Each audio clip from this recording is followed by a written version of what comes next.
While your mind can dream of the most wonderful future, your body and nervous system has a surprise for you and is still stuck in the high alert state. And it's not your mind that creates the future, it's your nervous system. I personally lived through this and I helped countless of other people.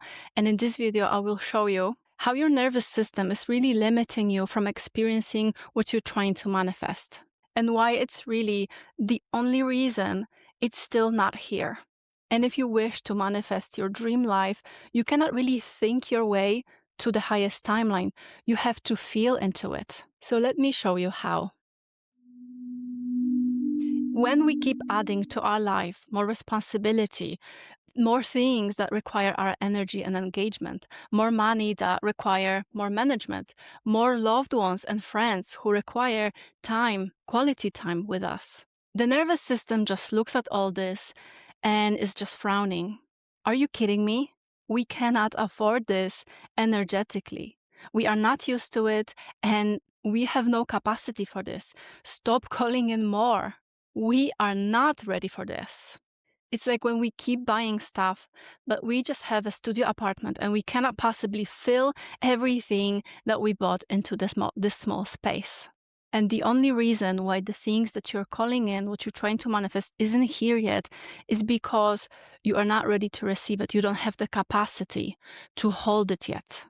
All these new things feel a little bit dangerous to the nervous system that is probably already working overtime to keep you alive, and you then add more things. And these things are not impossible, they're just new, so they look dangerous. Something that we never dealt with before, even if it's abundance. It's because your body decides what is safe for you to receive. So the new is deemed as unpredictable and then dangerous, and it keeps it at bay. So the solution is obvious here, isn't it? It's for us to expand the nervous system capacity. So teach your body that more that you want is really good for you, and it's not going to jeopardize your safety and your health. That it's really safe to do more and be more and have more.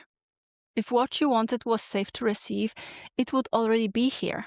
Do you think that you can really accept and hold more abundance without building yourself up first? For example, if your dream was to become a partner in a company, but you are a senior now, what would you feel if you suddenly got the position of a partner tomorrow?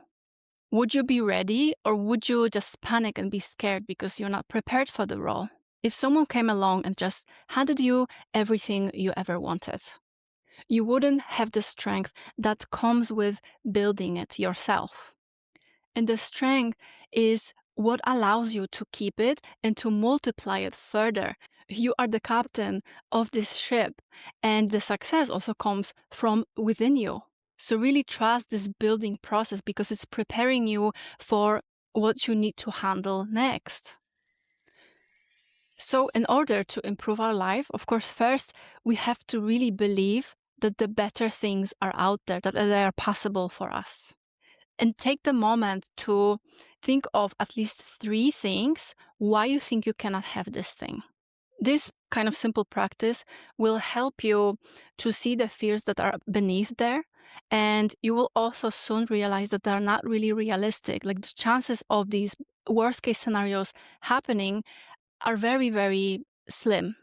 And I know that it feels really counterintuitive. Like, what do you mean that having more money, having more loved ones in your life doesn't feel safe? I want money and, good friends and relationship in order to feel secure and safe in my life and within myself as well. It's like the definition of safety. And they will allow me to live more fully. Yes, exactly. But when we look at our past, we can see something different. We can notice that money always came with more work and struggle. It wasn't an easy thing to come by. Rich people were painted as evil, maybe even a bit immoral and opportunistic. And you know how people online are just laughing at the ugly big houses of the rich people? Subconsciously, you don't want to be associated with that. Maybe you had a friend who was so successful in their business that most of your group friends didn't like them anymore in a way. Or maybe you saw in movies that if you have money, people don't love you for who you really are, but for your money.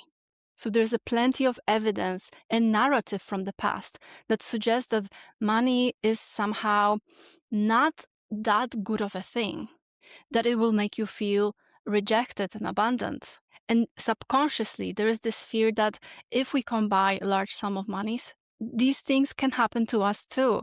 We may lose our friends, we may lose our relatability.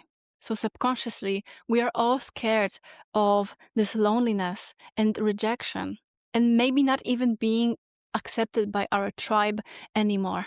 But remember that for every part of you that is afraid, there is also a part of you that really believes in your success and knows that you can succeed. So we can either continue playing safe, staying in this comfortable bubble that is somewhat limited, where we have to deal with our emotions of lack and not living to our fullest potential, or we can open up to the unpredictability of the future and then also learn to manage our emotions there as well. Because in both scenarios, there will be emotions that we don't like. So the only obvious thing that is common in both of these scenarios is that we have to learn to expand our nervous system, to make things feel safe, to manage what we feel without being defined by it. That's why if you are manifesting financial success, you have to accept the possibility that maybe you will not be relatable to people around you anymore. It is not definitely going to happen, but it may happen. So this path may feel a bit lonely for a while. Can you handle that? Or make it feel like it's not going to be the end of the world because you know you can build again. So not that long ago, I was in the same situation. In my business, I wasn't making enough to kind of sustain myself. And I wondered why, because I felt so ready for this. I felt like this is the time. I have all the time in the world. I am ready to step in and have more clients. And at some point, it really hit me that I was really being protective of my time and of my energy because I was still living with the fear from the past. Because last time I was abundant and successful, that was in my corporate career, where I had to work really long hours. I had to travel for work abroad a lot, which impacted my work-life balance. And in the end, all that resulted in a lower back injury. And that meant years of really painful recovery, not just of my body, but also of my mind. I had to start feeling good with myself again. I had to teach my body that moving doesn't mean pain.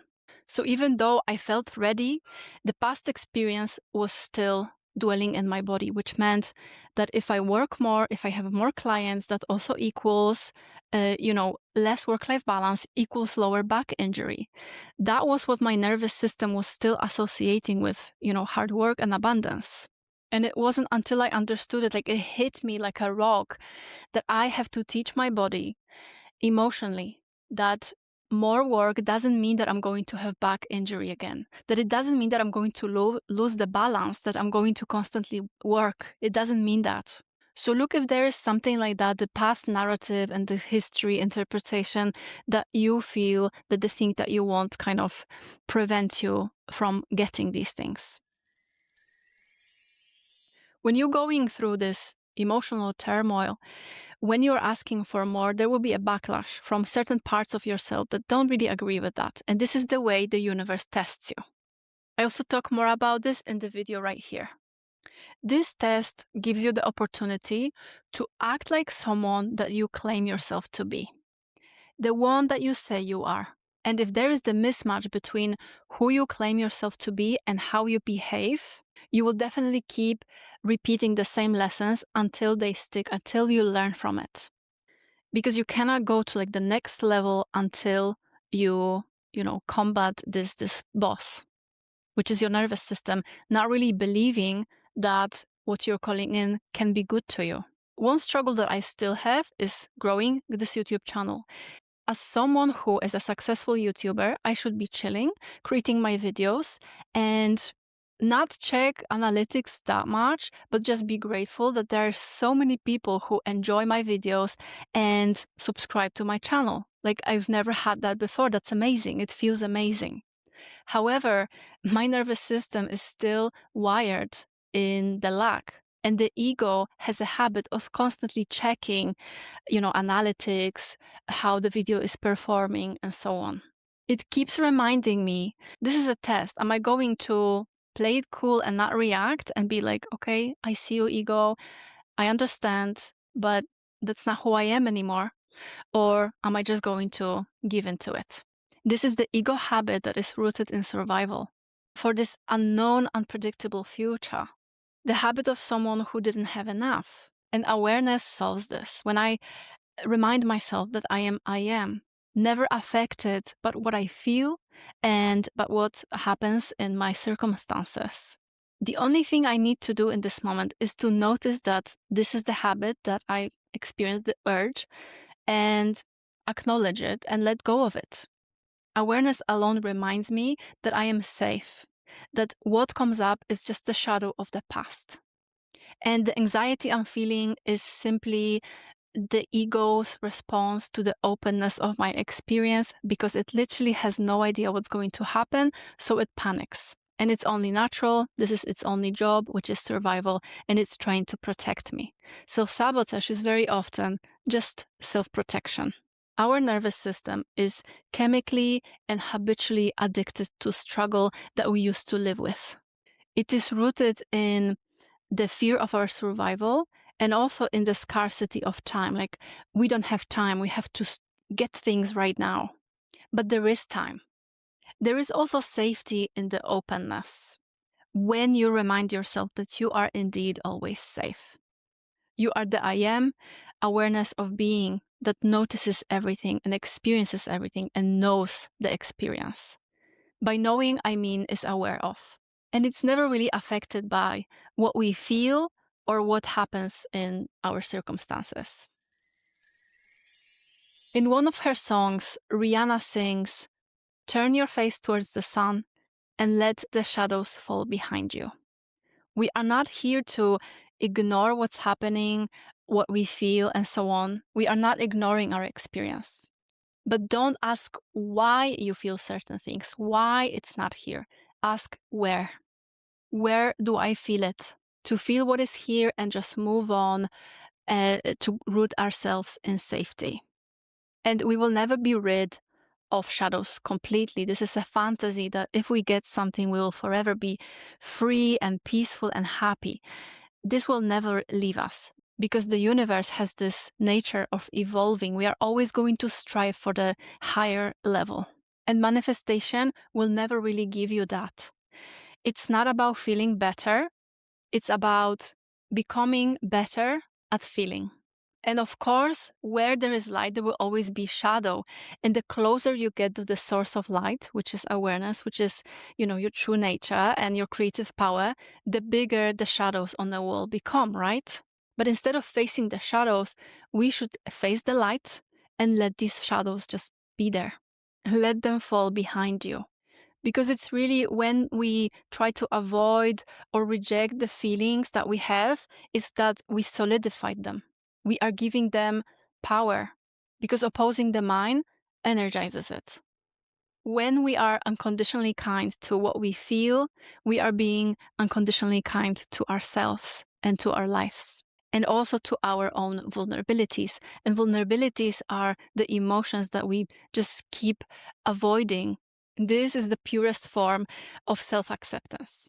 When we accept the negative, we are also fully opening ourselves to the positive, because we cannot really pretend that we are, open if we are just only open for half of our experience, the positive, but we reject the negative. We're not really committed to it. You're either open or you're not open. We cannot really have us through it. We have to commit to the negative as much as we commit to the positive. And to be honest, emotions are highly interpretive, because how do we know if we are feeling, excitement or anxiety?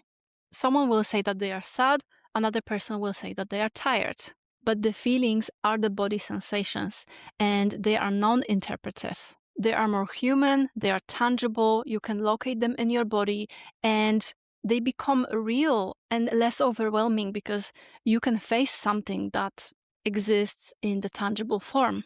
You are loved and protected by the universe at all times. even if it doesn't feel like that. The spirit stops your lower and negative thoughts and feelings unless they are meant to be manifested to teach you something, unless they are beneficial for you to grow and live to your full potential. So teach your body emotionally, condition it, and use manifestation techniques that feel genuinely like you are really experiencing what you want. Fill yourself with peace and love right now. I really love the practice of resting in love because it builds this body safety and peace within myself. And that allows my nervous system to get familiar with what I want, that it actually feels good, and is more inclined to open up for this experience. We love ourselves into this evolution instead of shaming ourselves into change. So find some time every day in the morning or during the day, whenever you have time, to just sit in this peaceful, loving state. And if you don't know how to release the emotions so that it doesn't disturb this practice, or you don't know how to do resting in love, it is a part of my nervous system expansion for manifestation course that is affordable, and the links will be in the description. To feel more is to live more. All we want to manifest is really for the feeling that it will bring us. Emotion is the experience that we are here for as humans. When you learn to accept your ups and downs, your nervous system knows that you can handle anything and it's not going to be on high alert that much longer. Instead of seeing something as scary, why not see it as something as exciting? All of this expands your nervous system and prepares you for receiving more. So teach your nervous system to always show up open and not on high alert, and like as if someone is trying to get you all the time. Face the light and let the shadow fall behind you. And you can watch this video next if you would like to learn how to let go of this addiction to struggle that your nervous system perpetuates.